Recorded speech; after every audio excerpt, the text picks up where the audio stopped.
Okay, today is it is Saturday, September the 19th, 2015. It is 1:08 a.m. and I'm on the phone with or on the on the phone with my buddy Mitchell, Mitchell from Philadelphia. And let me turn up the microphone so they can hear you. I got this speaker playing. Okay, Mitchell. So we were talking about the dating scene, and you're saying that it's much more complicated than people make it out to be. Well, it's more complicated, but you also have to remember that a lot of these women that we want to get into our lives, they also have a lot of problems too. They have a lot of issues. Right. It's the MGTOW community makes it like a one size fits all thing, and it's just not that simple. It doesn't. No. It really doesn't. And I sound kind of, nasal and sinusy because my allergies are killing me. So. Okay, that's all right. But no. But what I'm saying is a lot of these women that we're trying to connect with, a lot of them have a lot of their own baggage and issues as well. Right. That's something that also is going to make it more difficult. Right. And like a lot of people seem to think there's like a one size fits all answer to women, and they say all these women are bitches and they're all hypergamous and they're all this and that. And one thing I wanted to mention, and I can prove this, turd flinging monkey, who is a MGTOW. I did a 10 questions to turd flinging monkey. He keeps on going on and comparing humans to apes. We are not totally like apes, because one thing that separates humans from apes is that we modify our behavior based on generations.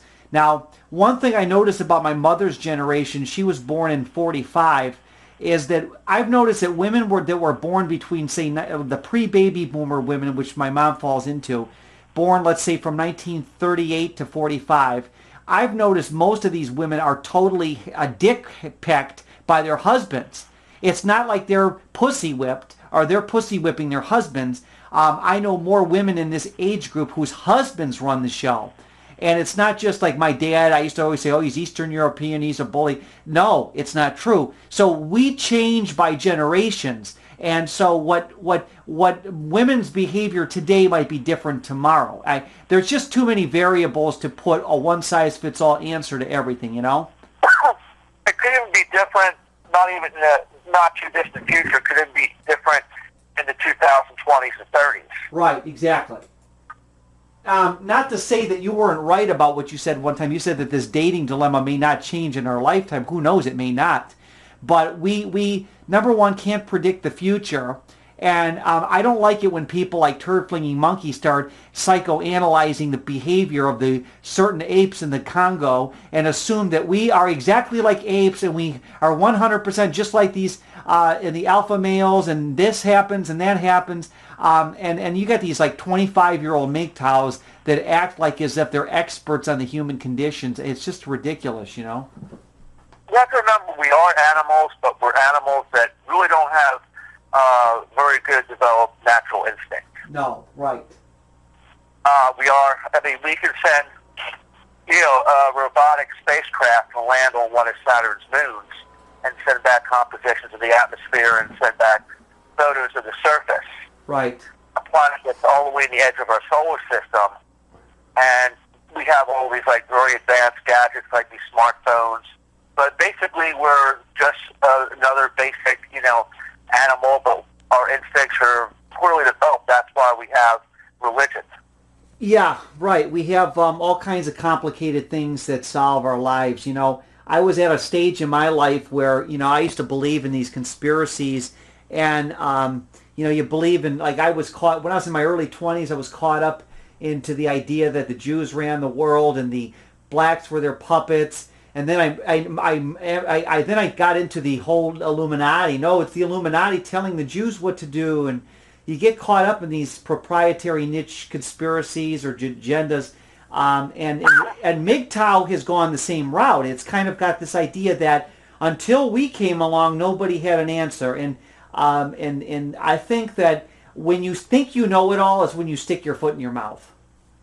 Well, when you see a woman and want to connect with her or whatever, yeah, you don't know what kind of baggage that woman has. You don't know what happened in her past. You don't know what that woman is going through. Right, you don't. You absolutely cannot see a woman and say, oh, what a bitch.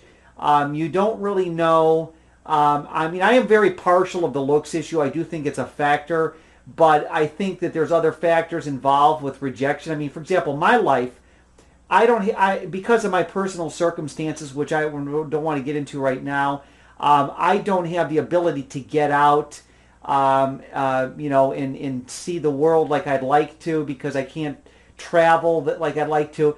And so when you kind of don't get out much, and I don't like the term get out because then they say, well, you don't, it means get out to the bars. I don't go to the bars.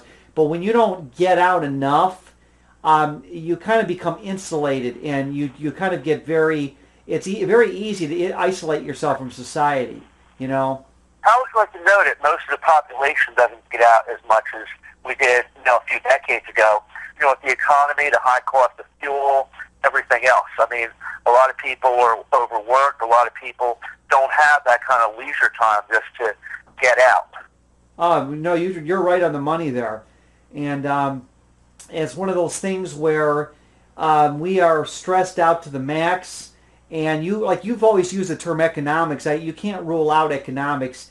That economics plays a huge factor in this. We don't have as much time to do the things we want to do. And so do you consider yourself a MGTOW, or how do you fall into the whole thing? You just kind of you don't really categorize yourself in that category? Absolutely not.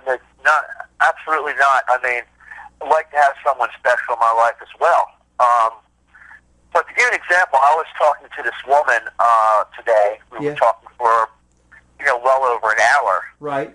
And, she's about my age, in her early 50s, and she's been through some very bad experiences in a marriage and relationships. Right. So you don't know what these people have gone through. Right. You don't know if that woman has been viciously raped. Right. Or something. And you know what? I could tell you, from numbers, I kind of work in the security field. We had to, read up on this. 1 out of every 5 has had some kind of, traumatic experience where they've been attacked or they've been in a very abusive relationship and they're being stalked or something. Right. You don't know. You just don't know what they're going through. And you know what? You might not agree with it, but, a lot of these women, they live their life in fear. Yeah, and a lot of people... we live it. Now, a lot of people listening to this might disagree with that. I've even disagreed. What kind of fear do you think women live in? Because, and I'm not trying to kowtow or give in to women in feminism, but what kind of fear do you think they go through? There's been a lot of women, that have been attacked, right. that have, been brutally raped. Right. And it's a lot more than you think. Yeah. You don't know, maybe the girl that you're seeing at some point in her life also had some kind of bad experience. Right. But then again, I have grown up in an area where, either in or within close proximity to big cities like Philadelphia and New York. So, an area like that, you're also going to have more crime, versus a suburb somewhere out in Ohio. Right. But then again, things happen out there too. Oh yeah, for sure. And a lot of believe it or not, a lot of your rapes go unreported. Right, and why do you suppose that is? Because if it's reported, it's going to put the woman in shame. Right. And what a guy. So you don't. What it is you don't know what that person is going through. Right. And in order for them to feel comfortable with you and safe, they have to, get to know you, and it has to be done in a more secure and controlled environment where they gradually get to know you. It's just not like it was back in the 70s where you can just pick someone up at a discotheque or something. Right, but I do think that one of the things we discussed, I like I said, I don't believe in one-size-fits-all answer, but we have a demographics problem where it seems like there's definitely a lot more thirsty men today than there's ever been. And you can see this with the online personals. And I think it's just because the population is not, we don't have enough, and I don't want to be bringing this up, but not enough men are dying in wars. I mean, I don't want to make that look like that's a bad thing, but there's always, when you have I think that for every 205 births, 105 are boys and 100 are women. So what that does is it creates about a 2.5% to 3% discrepancy in a favor for women. And what that it may not seem like a lot, but that 3% makes up a huge. It's a big deal. It's enough to throw things off, and then of course you've got the media, which by the way I mentioned before when we talked off of the record or off the recording before that basically the media doesn't create the agenda; they just reinforce what already exists. And so I think what the media is doing today is they know that there's a problem in the dating scene, and they're taking advantage of it by pussy whipping men even further. It's called kick 'em when they're down. Right, exactly.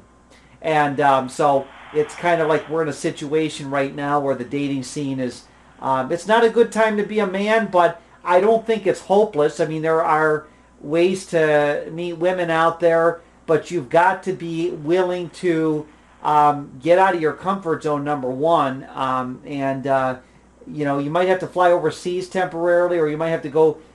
There's a lot of, but this MGTOW, I want to ask you about this because there's a lot of guys that are like, they had this guy named Angry MGTOW. He had this website called, this YouTube channel called MGTOW United, and apparently I should be called MGTOW Ununited because he took down his channel and all 500 of his videos or whatever he had, like 300 videos. The guy just disappointed a lot of people. What do you think's going on with these MGTOW guys? Do you think that they're living TFL? I mean, what do you think? Because these guys, it seems like everything centers around ultimately their lack of romance or sex or whatever. I think a lot of us are going through it, and a lot more than you think. Yeah. Oh, yeah. You have to remember we have a lot of different factors. You have the numbers crunch where there's going to be more single men. Yeah. You have the numbers crunch that works against us. You have the media, which will instill extreme materialism and superficiality. Right. And then to top it off, more fear. Right. You have the fact that people can't afford to get out. People are working much more longer hours. Right. Sometimes 2, 3 jobs for less, and right. still can't afford to do anything and not have the time to do it in the first place. Right.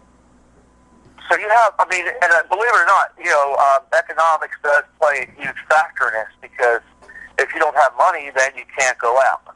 Oh, yeah. If you don't have money, you can't go, have a bite to eat. You can't even take your girlfriend for a nice bite to eat. Right, and that's no fun. I mean, obviously, if you don't have any money to spend on her, then you're just, But I'm not. I don't think all. I mean, like, I'm not cheap or anything like that. But I think that, like, I reinstituted my POF profile, and I did put honest pictures. I got a beard now, as you've seen in the pictures, I guess it is that I'm not getting a lot of responses. Of course, when you're a guy, you have to email the women first, but it's a little tricky. It's a little bit. I guess it's a sticky wicky, as my buddy would say.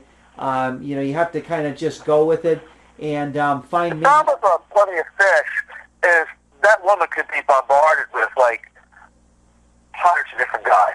Right. One thing I was also going to do as an experiment, maybe hit New York City, because like I'm in the Cleveland, Ohio area, and I used to live in Columbus, and I moved back to the Cleveland area. And one thing I'll say is that this is a shitty place to date. It's a horrible. It's not a good single section, and you really have to be like you were saying. Like you live in Philadelphia, and like Center City is a good place to meet women because there's a lot more women and men in Philadelphia and in New Jersey and New York, and all them East Coast states tend to have a better ratio of women. Yes, they're going to be probably a little bit more like on the guarded side than if you were like out west where it's like, hey dude, let's go smoke some weed where all the women at. They're going to be a bit more guarded on the surface. Yeah, out west it's a sausage fest. I guess all these dudes, all these guys from the Midwest go out to L.A. They go to these 24-hour gyms to get ripped and pumped up, and they think they're going to be the next super Marvel action hero in Hollywood, a superhero, and they're just about, oh dude, I'm horny, I want to get laid, and the irony of California. Yes, there's lots of beautiful women there, but the beautiful women that go out there from Minnesota and Nebraska and Ohio, they all want to date the guys that got the money. They're not looking for some average Joe from the Midwest that say, "Where's the women, dude?" You know? Or another thing, they're just going to go out there, spend some time there, experience it, then go back out to the Midwest. Right, exactly. And you know what? Unfortunately, it's not. But if you really have to go where the women are, and it requires you moving around. Now, obviously, I'm stationary right now, and I'm doing different things with my type of work I'm doing. But Well, but where you know, you're at in Cleveland, I don't really know too much about the cities out there. hmm But from what I understand, they're going to be like more industrial and more like of your Rust Belt, blue collar type cities. yeah, So of course, places like that, you're going to have more men. Now, after all these blue collar jobs have left, you know, you're still going to have more men, and a lot of the women, you know, once they go to college, they're going to, you know, leave and go to other places, you know, throughout the United States. right. They're going to go to where, you know, it's going to be more advantageous for their careers. Oh yeah, for sure. Yeah, So yes, economics play a very big part in this. they do. And I don't drink anymore either, and I'm saving a lot of money by not drinking. But I guess when you don't drink, you kind of have to find a different venue where you're going to go because it's a little bit trickier. And I'm not going to. And people say, "Oh, you don't have to go out and drink." Well, that's not necessarily true.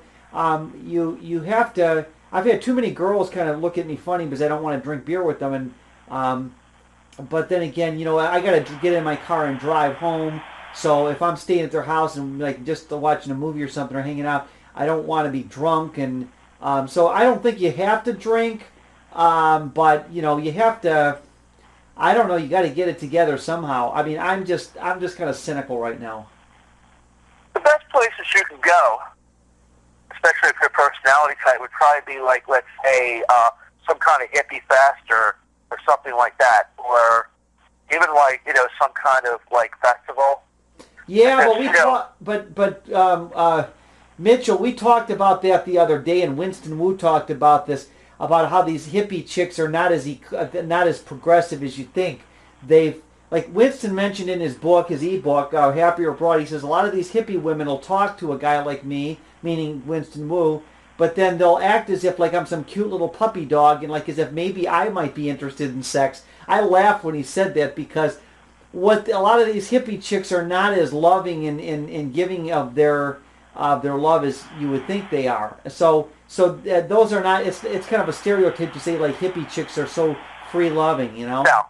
they're not. But, you know, you're at a festival where you understand the arts, you understand the music, so you actually have material to start a conversation with. That's the point I was That's making. true. Yeah, you do. You do have something. You do have something to start. You actually have some kind of material. You have something up your sleeve. Yeah. You have some cards to bring to the table. Yeah. Now, something like a bar, I wouldn't even know where to begin. I mean, I'd be socially inept myself. Yeah. Well. I mean, bar scene, clubbing, that's not my scene. Yeah, it's not my scene either. Not anymore, anyways. I look at it as it's very demeaning that these nightclub owners they lure these guys in there. They call it ladies' night, and it's really sexually frustrated guys' night. And if you did an aerial view of the male to female ratio, in fact, somebody did this one time. They did an aerial view of a bar, and they had blue dots for the men and pink dots for the women, and the blue dots way outnumbered the pink dots, like 3-1 or some 4-1. So it's definitely a sausage fest. And clubs are disappointing too. I mean, they're just loud and noisy, and drinks are overpriced, and you don't really have a good time. No. And you know what else? A lot of women probably also don't go out because a lot of them are overworked or overtired. Yeah. You know, an average, you know, healthy woman that, you know, if she does have issues, at least things are at a reasonable level. Yeah. Because we all have issues. The average person is probably, you know, going to be working long hours, Right. going to have a lot on their plate, going to have a lot of other things that are going on in her life that need attention. So that's not going to be her concern, going out clubbing or going to the bars. Right. That's a lot of them, could have a lot more on their plate than you think. So people today don't have that leisure time like you would have had, let's say, back in the 60s, 70s, early 80s. Right. They don't. When things kind of feel more relaxed and groovy. Getting back to these MGTOW guys, I mean, this guy checked out of the MGTOW. His name was MGTOW United. He was a big MGTOW. There was a guy previous to him. He was this Eastern European guy. He was American. I think he was Canadian. I don't think he was first generation Eastern European, but his name was Truth Over Everything. And he was like hyper focused on like men improving. And he checked out too. He took down all his videos. There's a lot of psychological messed up people in the MGTOW movement. And I think this is because of alienation. I don't think there's any other reason why they're angry. Most of these angry MGTOW guys, no pun intended, because angry MGTOW is the name of a guy that checked out. But all these angry guys that are professing to be MGTOW, it's all about isolation and loneliness. And I'm not shaming them. It's just a fact of life.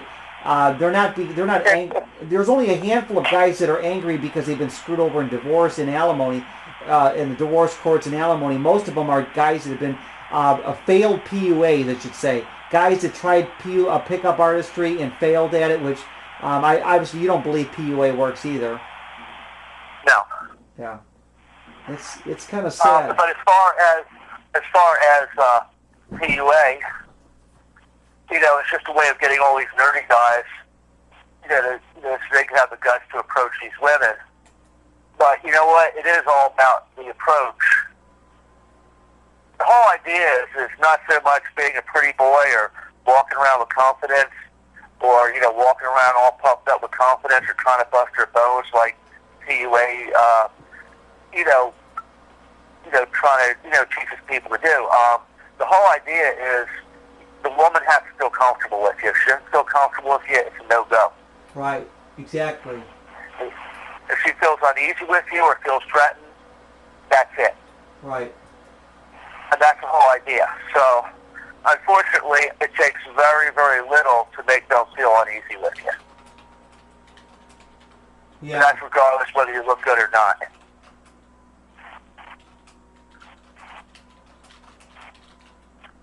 Right. You are right. I think,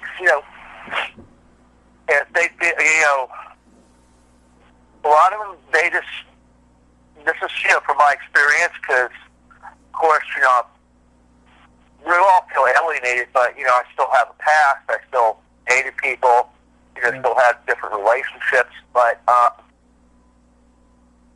the only thing I can say is most of these people out there, especially the women, a lot of them have been burnt, a lot of them are going through a lot, and, they don't want to put themselves in a bad situation, because a lot of them have, and a lot of them have had some very bad experiences. Right. I'm getting a lot of flack on my channel. Now, about half the people like me and half of them hate me. I got a guy, I'm looking at these different names I'm looking at my channel right now. I got some positive comments on a new video I put together, but there's a lot of people that don't like the fact that I'm equating MGTOW with being a former PUA failure or living involuntary celibate life. But let's face the facts. If you were getting women, would you be MGTOW? No, I wouldn't have any reason to be. Yeah, and even now you're not getting women. You're still not MGTOW. You're kind of doing your own thing. You're with your nature photography, which you do a great job, by the way. And you have you have great hobbies, and you have a lot of passion for them, and that's awesome. Because passion means perfection, and perfection means you get things done. So you're doing a good job with that stuff.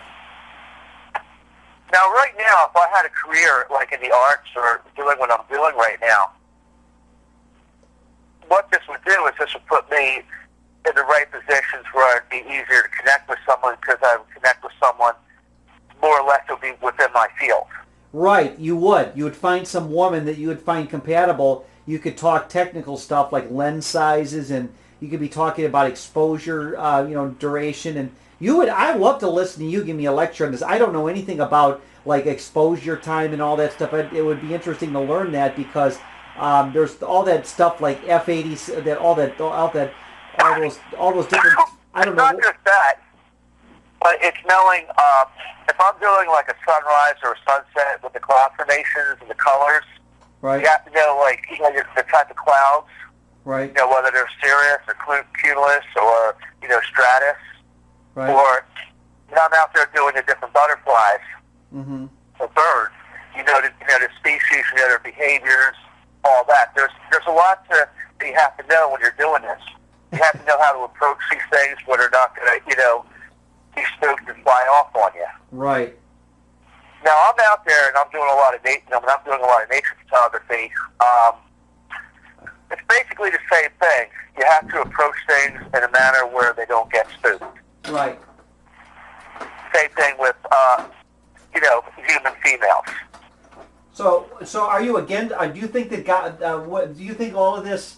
Do you think it's fair to blame females for the dating scene being what it is, or it's just a pro? Because I was telling on my video I did recently that blaming women on this whole situation is kind of unfair because men are big dicks today too. You know what? It's men's fault, and you know what? Another thing you have to also understand is, do you ever think that people like you and I are paying the tab for things that really fucked up men have done? Well, I don't want to say. Yeah, go ahead. Have you ever thought about that? Because a lot of men have, done some horrible things, and people like you and I could also be paying the tab for that. Because you know what? If we didn't have all that fear, it would give us the benefit of doubt. If we beat it to a different drummer, if you didn't have that fear, it would give us the benefit of the doubt if you came off a little anxious and you were awkward in talking to them. Yeah, that's possible, but I don't want to sound like I'm going to start blaming other guys, and it makes me look like I'm saying, "Oh, poor me," No, I'm not blaming other guys, but it's just a few men. It's just that there's very few men that ruin it for everybody else. Okay, I see what you're saying. What happened is we're paying the price for the act of the few. Right. I mean, we're paying that price. Right. So if, let's say, for instance, we didn't have, all the fear of, women being attacked, right. By, these really fucked up guys, and we had an economy which was, more suitable to the average, everyday, working person, it probably would be a lot easier. Right. It would be a lot easier, and, if you probably approached them or were talking to them and you probably came off a little awkward, they would probably give you the benefit of the doubt and think that was kind of cute. Oh, really? But, you know what? It's self-preservation. But you also understand, because, I did take, psychology classes, when I was going to art school, and also took, different sociology classes. You have to understand one thing about women. That even goes down into your other forms of life, including insects, and your females are going to be more geared towards what is advantageous for survival. Okay. I mean, they're more hardwired to be what is advantageous for their survival and what is going to be advantageous for their survival if they're young.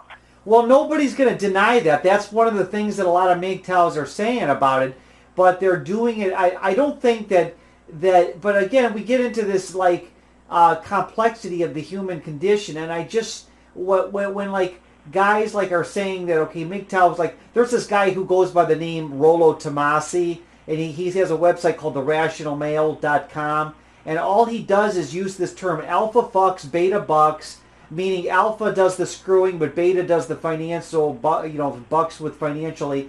And it's, they created what I call, and I've mentioned this before, I call it a proprietary niche agenda, where they create their own definition of what ails the world, and how dare you go outside of that. And it's, it's a one size, well, I've got the answer about women. It's this, it fits into women want provisioning and providing, and they fall into this. And then, of course, they always got anecdotes to support their cause, Just like a white supremacist can anecdotally support his cause about that all the Jews run the world. Everybody who wants to push a proprietary niche agenda can very easily give anecdotes to their cause. If I want to say that Jesuits control the Catholic Church, tell the Jews what to do, I can give you all these examples of Catholic Church telling Jewish rabbis what to do, and then all of a sudden we can make a point that, it's the Jesuits that run the world. And the MGTOW community, you've got all of these guys out there that are doing just this. They're running around, they're claiming that they know exactly what women are all about. Some are chasing pussy like crazy, like Barbarossa, and they don't know what they want, really. I think, well, he's a pussy beggar. It's just obvious. And then you got guys like this Rollo Tomasi that that's a fictitious name, who are claiming that it's an Alpha Bucks, Beta Bucks conspiracy, and it's crazy. And you know what? Nobody has the answers to everything. I think it's good. You know what I was? No. So I think it's... No, but what I was trying to say was, as far as alpha, beta, zeta, it doesn't exist. It has no relevance. Right. It has absolutely no relevance. I mean, women are going to be attracted to different things. Right. You know, some women are going to be attracted to kind of like that, beatnik rebel type biker dude. Right. You know, some women are going to be attracted to that kind of professor-like dude. Right. Some women are going to be attracted to like that, Greedo Italian type dude, or right, or that Wesley Snipes type, or a Woody Allen type. I mean, there's a whole variety of things that women are going to be attracted to. The same way, there's things that you and I might not be attracted to the same type of women. Right. Good point. That deep attraction. Good point. I just want to make that point. But what I meant by that being geared for survival is, I study nature and everything, and I'm out there doing a lot of nature photography. All the females, like, your birds, and even some of your butterflies, they're going to be designed where they're going to be more camouflaged. Right.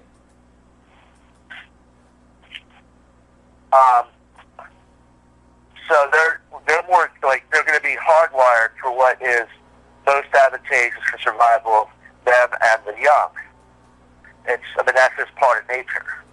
Right. Well, I mean, where do we go with? I know what you're giving one example of it, but what ultimately do you base? Here's what we have right now. We're in a horrible economy. Right. We're in a horrible economy. Yeah. It's those damn Jews that make it so bad, right? Yeah, we make it bad. You know what?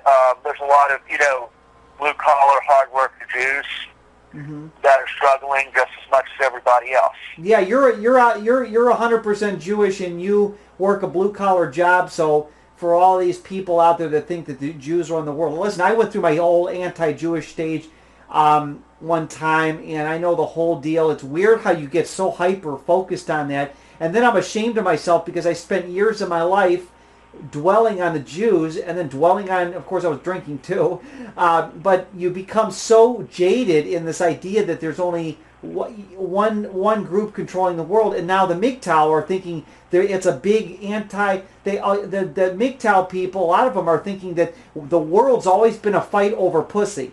Karl Marx made the comment that the world's always been a class warfare. Okay, well, yeah, there's anecdotal proof that it's been class warfare, but there's other variables too. Well, the MGTOW are now, they're the new Karl Marxists. It's always been a conspiracy to hoard the pussy. That's the new buzz thing. It's been a conspiracy to hoard all the pussy. A lot of men basically want someone that they can connect with, someone they can have that emotional bond with. Yeah. And as far as the Jewish thing, Judaism is just as diverse as Christianity, or just as diverse as us being Americans. Right. It's not like, are all Americans greedy? Are all Americans assholes? Are all Americans highly intelligent? Are all Americans stupid? Are all Americans rich? Are all Americans poor?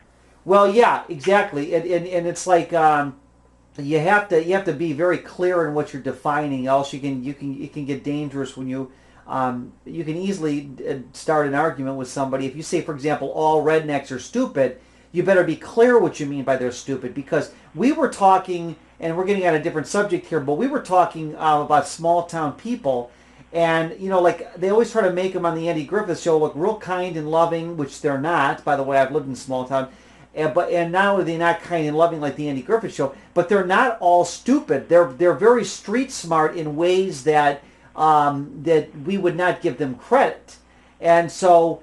But people can get into these stereotypes where they think that all people are a certain way, like all Jews are greedy for money, or all Italian men are macho or whatever, and it can get really dangerous when you go down that path. No, people are individuals. I mean, people are people, and people are people no matter where you go. Right. Human nature is human nature. You got that right, for sure. But as far as like the Jews controlling everything, you probably have some Asians that have, control. You have some Arabs that have control. Right. What you have are multiple special interest groups trying to push their agenda. Like the gay lobby thinks it's an anti-gay conspiracy. The anti-gay lobby thinks it's a pro-gay conspiracy. And so you've got all these different factions fighting for power and trying to push their agenda. And of course, yes, there's Jewish groups that want to push the AIPAC lobby, and they want to push the Holocaust agenda. But there's also been Jews that have written books that have criticized. Like there was a guy named Norm Finkelstein who he wrote a book called The Holocaust Industry. And he was saying that basically the Holocaust has become a money-making racket. And he's a Jew himself, and he's making a point. So not every Jew is towing the same line, and MGTOW is trying to do the same thing. They're trying to create this illusion that, okay, there's all these manginas and pussy beggars that are conspiring to hoard all the pussy, so that guys like them, like Angry MGTOW of MGTOW United, and guys like Turtling and Monkey can't get access to the vagina. Actually, as far as like the Holocaust, there was millions and millions of other people that were killed as well. Yeah, and then and also our country, and for people that push the agenda that the Jews run to America back in the 30s. Well, the Jews were being sent back to Germany that were trying to get out of there. Remember, you're telling me that? Yeah, a lot of them were shipped back, and you know what? Back in the 1930s. Jews were not allowed in a lot of these clubs, like a lot of these fraternal orders. Right. They were not allowed, like in the Elks Club. Yeah. If you were Jewish, you weren't even allowed in certain hotels. Yeah. If you were Jewish or black, or like even in the 1930s, we lived in a very rigid, moralistic, temperance type, situation where if you were not a certain white Anglo-Saxon Protestant, you were going to be discriminated against. Right. Good. Yeah, you're absolutely right about that. Yeah, for sure. You have to remember the times that we were living in then. Right. Boy, we got a lot. I got about 23 minutes left on here because I got an hour on this recording device I'm using.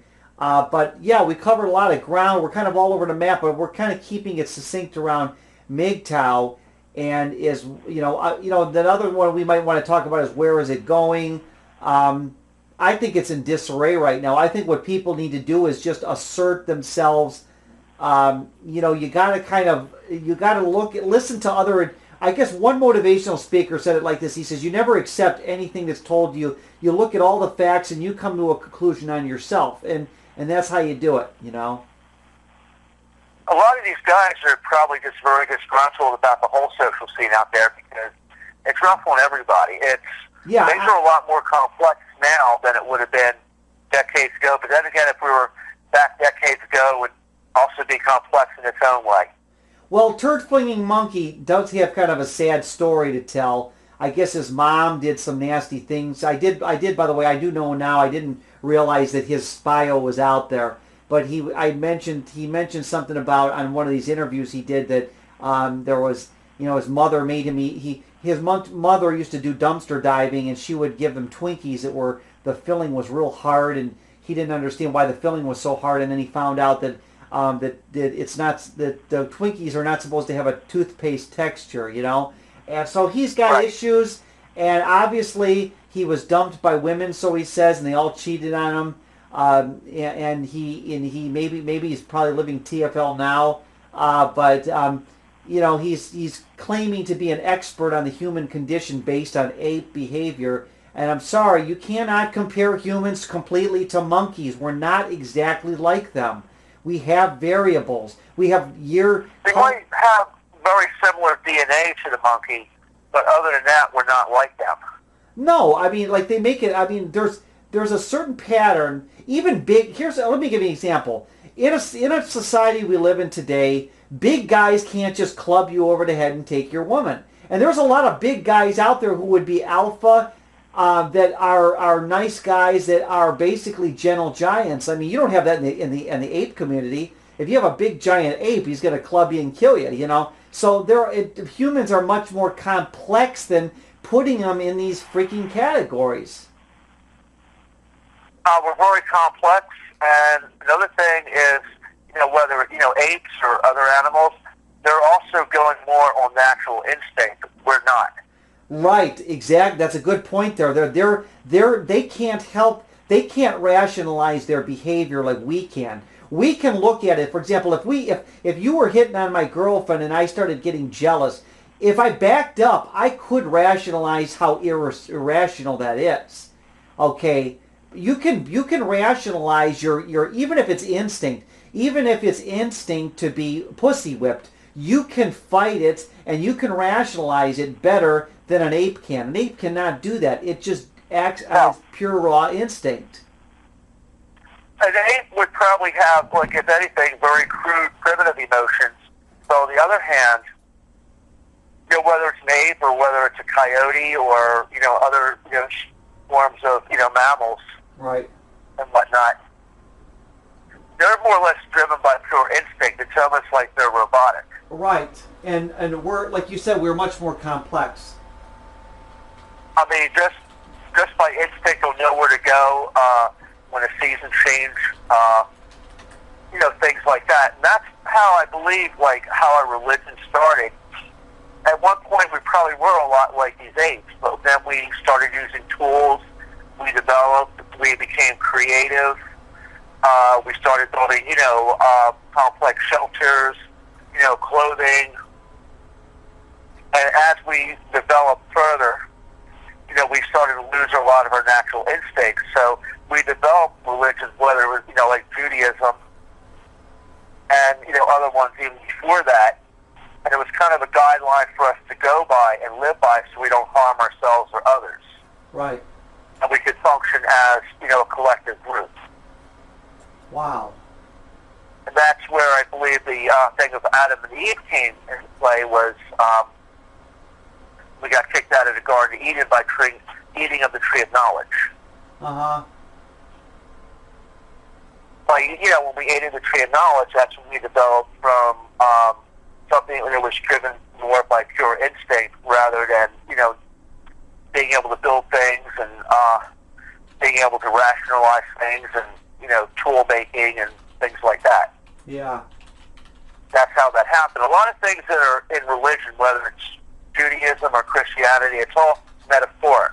It's not like really actual or literal. Right.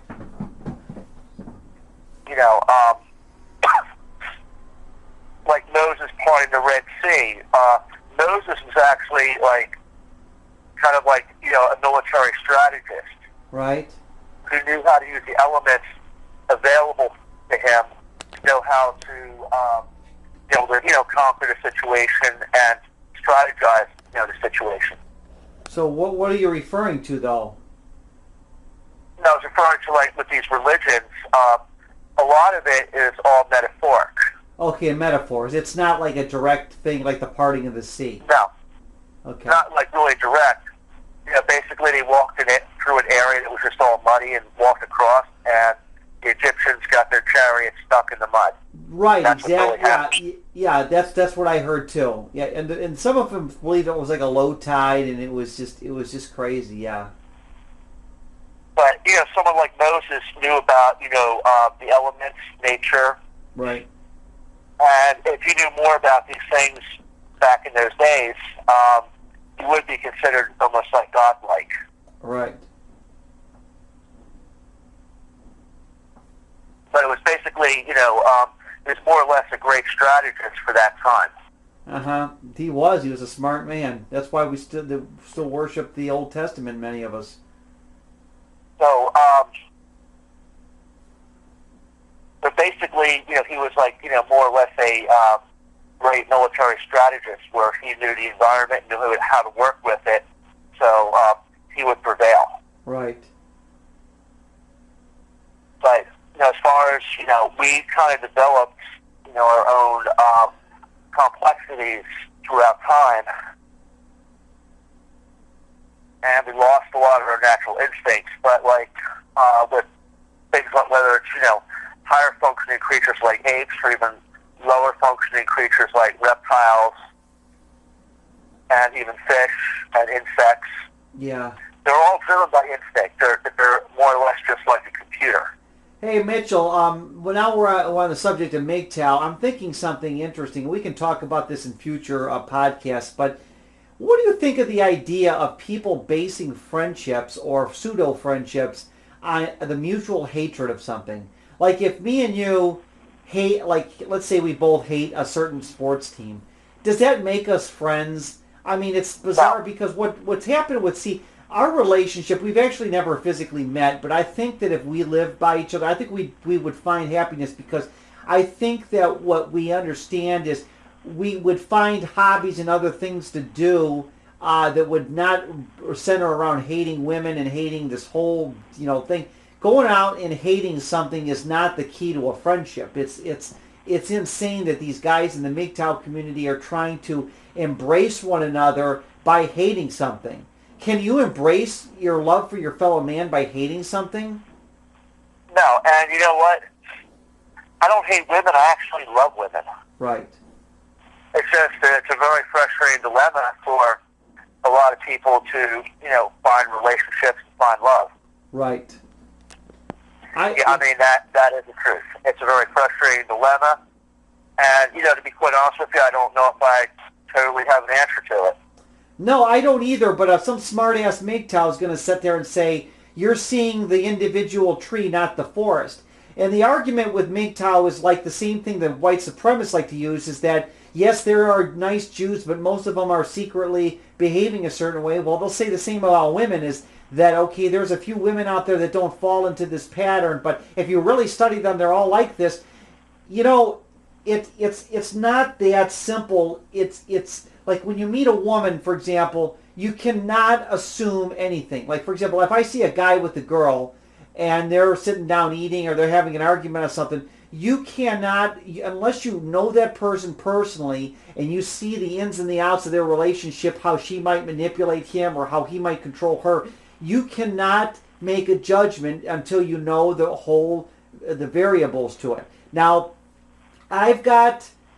I know several men who are, remember I mentioned just earlier about women born like between, say, 1938 and 45. This is like the pre-baby boomer era. There's a lot of these women that grew up in my mom's era who have husbands that dick whip them. Not literally, I mean, it's metaphorically, but like just the opposite of pussy whip. They're the ones that get pushed around by their husbands, and they back down to this. So this kind of puts a dent in this idea that women control men all the time, and I know the state can come in and give women their options if they want to sue their or divorce their husbands. But generally, let's face it, if most women aren't, if women are raised in a certain generation, they're not going to use the system to their agenda unless they're narcissistic, In other words, most women will put up with their asshole husband. This is why I got sick and tired of listening to these MGTOW guys. My dad was a real asshole. I'm going to tell that in other videos. My dad was a proverbial bully. My mom listened to every fucking thing that, pardon my language, but everything that he said. He was always right, and my dad was never wrong. My mom falls into this generation of women that were not into themselves, but into the husband first, and then themselves second. So this MGTOW is creating this delusion or illusion that women think about themselves first, and then they think about their children, and then they kick their husband to the curb when they're done with them. It's not that simple. No. It's not that simple. A lot of times, you have to understand, a lot of things are going on today. A lot of things. All it takes to screw up a relationship, between a man and a woman, or even if it's a gay relationship, man and man, or woman and woman, all it takes is just the wrong stimuli. Right. Money problems, issues with the families, a lot of things. There's just so many women that are married to these dickhead husbands, and there is a year factor. I'd say between 38 and 45, or even the late 40s, a lot of these women that married these husbands, the early baby boomers would be the latest ones. But my mom falls into the pre-baby boomer era. She was born in 45, and then of course a lot of her female friends and people in our neighborhood happen to be like born in 1941, 42, and all the husbands that are married to these women are fucking idiots. Their wives might want to talk to my mother, or they'll want to talk, and their husbands are huffy, and I've seen this situation play itself out. There's one woman that wants to communicate with my mother, and every time she comes over here, her husband comes into the house and says, "Honey, we gotta go, come on," and he's real pushy, and she backs down, and she's shivering, and I gotta go. I'm thinking to myself, this is fucked up, and I know a couple husbands like this, and it depends on the generation of guys, because there are a lot of dickhead men out there, a lot of these dickhead men. And I mean, it's an epidemic of these dickhead men out there. And so to say women are all running the show and everything falls into this, no, it's just, it has to do with generations and expectations. Like, you have traditional Jewish women, and you have modern day narcissistic ones that follow the party line, or the media. You want to know the truth? They even have Jewish people that are white trash. Well, yes, exactly. You have people that get caught up in whatever generation they're in. But I've seen this situation with these guys that are married to women that are like a little older than my mom, and they're assholes. I mean, they're afraid that, and one woman told me, she said, my husband's very funny about me. He doesn't want me to go without the ring on. He's like, and this is a guy in his 70s, he's jealous of his wife might talk to somebody. I'm saying, how pathetic do you get than that? And these guys are dicks. I mean, they're not nice guys. No, the whole thing is a lot more complex than you think. Right, and if this was a monkey, if we could, a turd-flinging monkey wants to compare us to monkeys, then monkeys would manifest these same traits too. We'd have generations of monkeys that would follow the same suit. I mean, he portrays it as like it's a one size. We humans are 100% like these apes. Our pattern of living falls exactly like these apes, and we are much more complex than this. And not only that, even with apes, or even with other animals, whether it's apes or coyotes or whatever, even with them, it's not written in stone. It all depends on the conditions of the environment, climate, whether or not food is plentiful, right, and so many other different factors. Right. Well, I mean, it's also complex in the animal world too. Yeah, it's very complex. But what I'm saying is, animals are a little blessed. We're much more. We have much more variables to our behavior because we can rationalize our shitty behavior. A lot of us can. I guess there's some people that can't.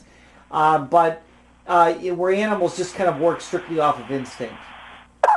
It's all instinct, and even in the animal kingdom, it could vary which ones are going to mate, which ones are not. But it all depends on the conditions of the environment at the time. How plentiful is food, whether you're going to a colder period or a warmer period. What resources are available in that environment. A lot of things play a part. Right. It's not like, it's not just one thing. I mean, if you had an environment where you had monkeys, the food is very plentiful, right, conditions are good, you have perfect climate, that is, suitable for them, everything, uh, they're more likely going to interact with each other a lot better than, let's say, if conditions are harsh and then you have an overcrowding of these monkeys.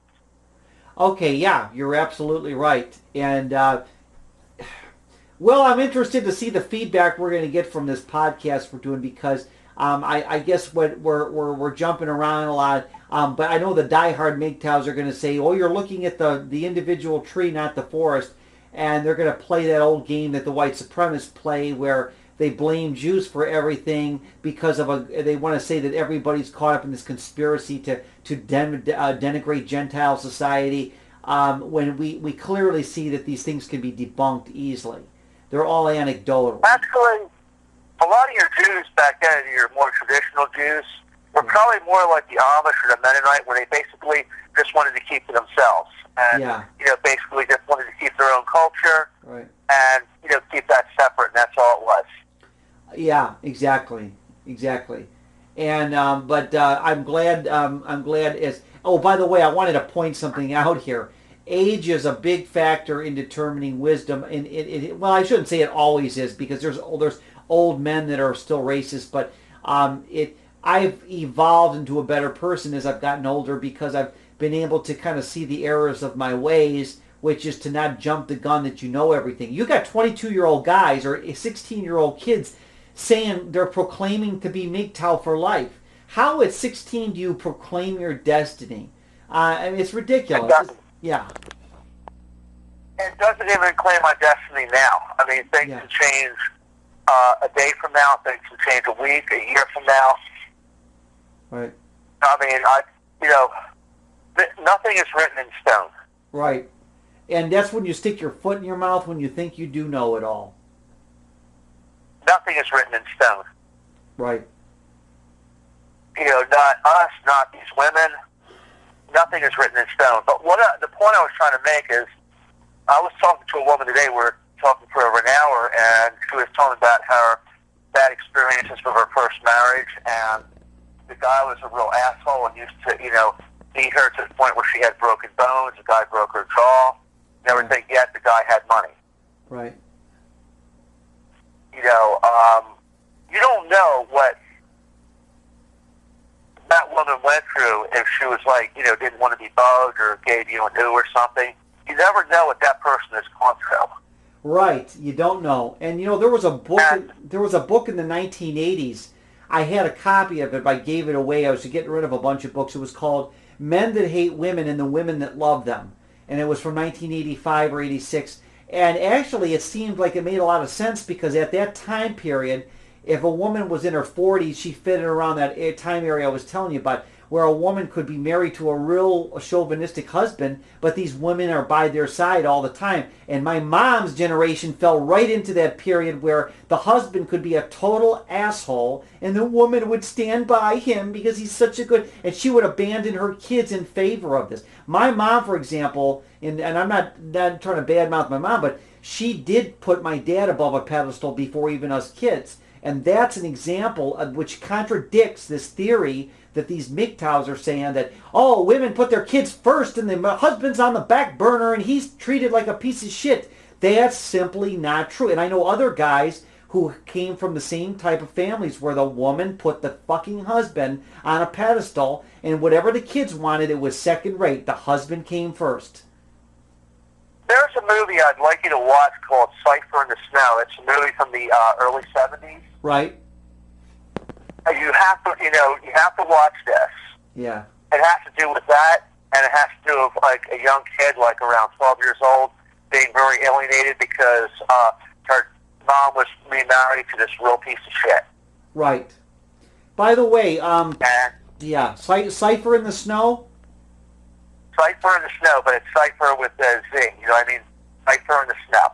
Okay, how? C-Y-P-E-R? Yeah, Cypher. Cypher meaning zero. Okay, I'll look at it. I'll go check it out on YouTube or I'll Google it or something. By the way, I've got only a couple minutes left on here, so we're going to stay on here, and I'm going to sign off on this podcast. It is Saturday, September the 19th, 2015. It's 2:07 a.m. And this is Mitchell from Philadelphia. Mitchell, I'm going to hit the stop button on here, and we're going to keep talking, okay?